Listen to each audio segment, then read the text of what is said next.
Yo, what you lot saying? It's your boy here. I'm trying to keep it quiet because my mum and dad are asleep. So yeah, but that's besides the point because we are going to be reviewing the Formula E Prix of Monaco.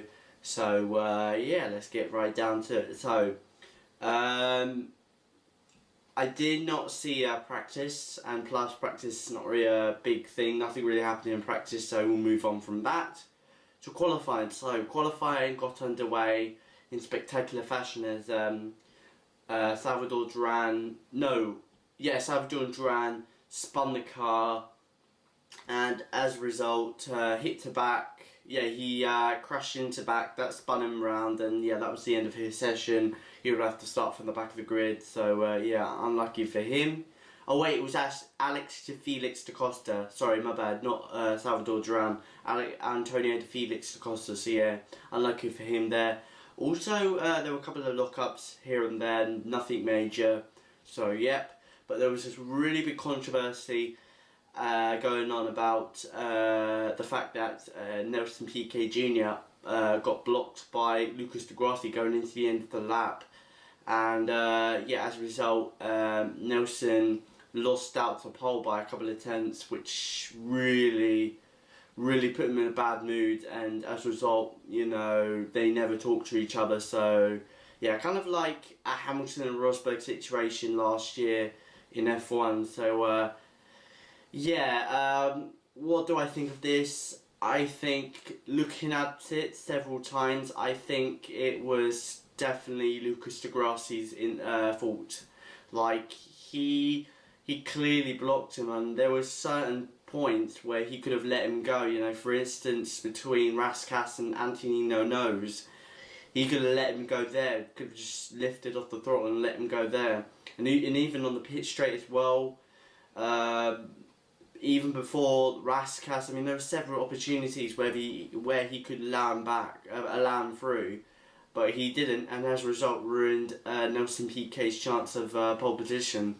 So yeah, I'm really surprised that the stewards haven't put anything, haven't done anything to Lucas di Grassi, to be honest, because that was a blatant block, to be honest. So yeah. And he wasn't, and it wasn't like he was on his lap and whatnot, and he backed out. No, he was off his lap and he was about to go on his lap. So a blatant block right there from Lucas di Grassi. I think it's his fault. You know, why would you do that? And then anyway, there's 5 cars out on track, so space shouldn't be an issue. So yeah. And then afterwards, going into the third session, the third set. We saw Buemi lighting up the times by going fastest, and as a result put him on pole position for the Monaco EPrix. A great pole position by Sebastian Buemi. A beautiful lap, no mistakes whatsoever, and yeah, as a result, a perfect lap by Sebastian Buemi. Second was Lucas di Grassi. Third, I believe was Nelson Piquet Jr.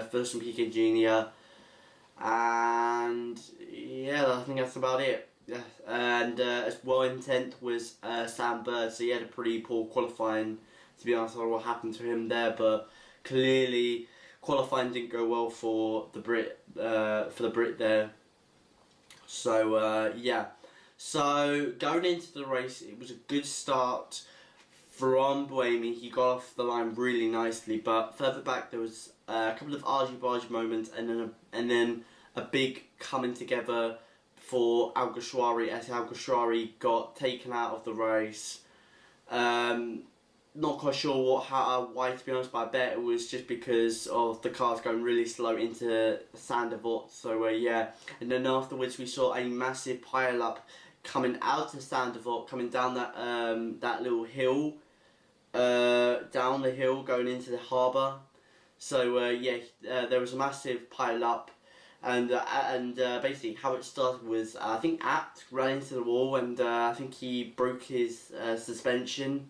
He broken his steering arm, and as a result, Senna ran into the back of him and took off. He went airborne. he went sideways airborne down the hill, and thankfully he came to rest quite nicely, and yeah, he was alright afterwards, so that was great to hear. And yeah, after that there was a couple of more cars that were taken out, a couple of Andrettis and whatnot. I think Trulli was taken out, Heidfeld was taken out,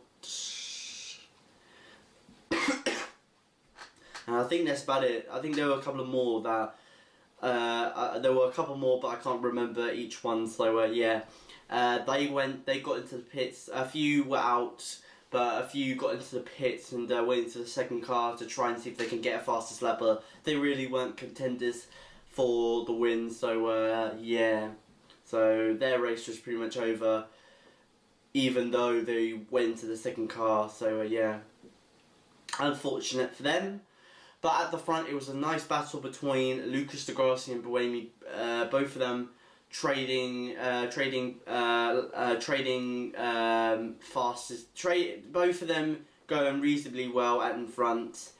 We also saw a little group behind as well between Di Grassi, Nelson Piquet Jr., Sarrazin, and Buemi and Bird. So yeah, and then Bird started getting up the field by overtaking Sebastian Buemi, going into Sandoval. A good move down the inside to take, I believe, was 6th place. So yeah, he got a good start as well. Did Bird? He got from 10th to 7th, and then afterwards took Buemi to get to 6th. So good move by Bird there.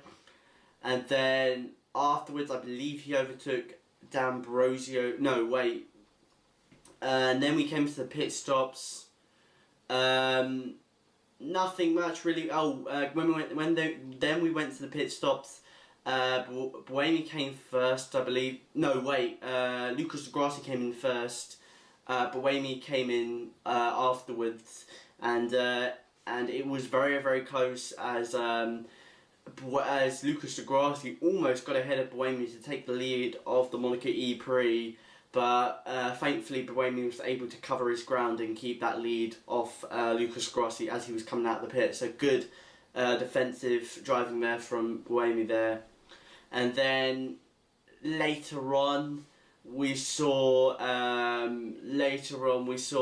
Nelson Piquet closing on the back of Lucas Di Grassi, pushing very, very hard, trying to pass his fellow Brazilian driver there. And and at one point they almost touched, but thankfully they were able to keep it clean. But then afterwards, Nelson Piquet started fading away from Lucas Di Grassi, and as a result, the end was in the clutches of Sam Bird, who was running in 4th place, who after the pit stops got ahead of Sarrazin and Di Grassi to take 4th place. So yeah, good little bit of undercutting going on by Bird there. So but in the end, it was Sebastian Buemi who took his second win, the first to get a second win, and the first to win from start to finish. A very commanding win by Buemi.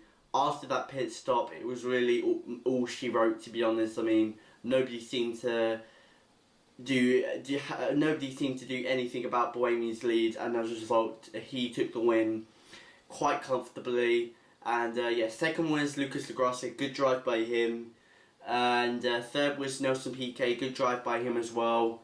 Fourth was Bird, good drive by him, especially coming from 10th on the grid, good drive by him, solid drive, I would say. And yeah, I think that's about it. So yeah, guys, thank you very, very much for watching. I hope you guys enjoyed this video. If you did, then hit that like button, subscribe if you're new, and yeah, I'll see you guys next time. It's your boy, Mal. Peace.